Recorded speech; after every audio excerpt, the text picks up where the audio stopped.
Hi friends, जय जगन्नाथ। मु आज बनैबा जाऊँगी पोईपत्र बरा। मुझे पोईपत्र गुड़ी को भल भाव में काटी देछि आ ताको चुन चुन कर काटी देछि। आ से बरा को करबा पई मेठी अरुआ चाउल बतुरे के रखिथिली।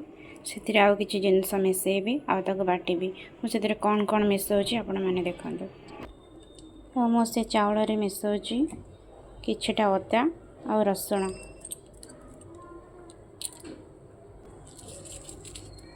चारि रु 5टी सुखिला लंका आपण मैंने जी राग खाइबे से अनुसार लंका पकईकी बाटी पारे। एथिरे अल्प टिके पानी देकी चलंत को ग्राइंडिंग करदवा। देखते सांग मैंने ये भल भाव में बाटीदेवे।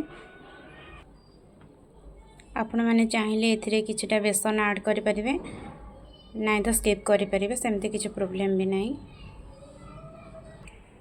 तो मुझे जाऊँगी एथिरे किछिटा बेसन ऐड करें। देखते सांग मैंने मुझे बेसन आउ स्वाद हिसाब से लुण दे देछि।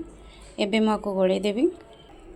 फाइनली देखते सांग मैंने मो बटाटा एबे पूरा रेडी हो जाइछि। आउ एथिरे आमे अल्प अल्प पोई पत्र मिसेकी ताको गोले दबा। तापरे बरा करिबा। एपरे गोले दबा। भल भाव में मिक्स करके गोले दबा।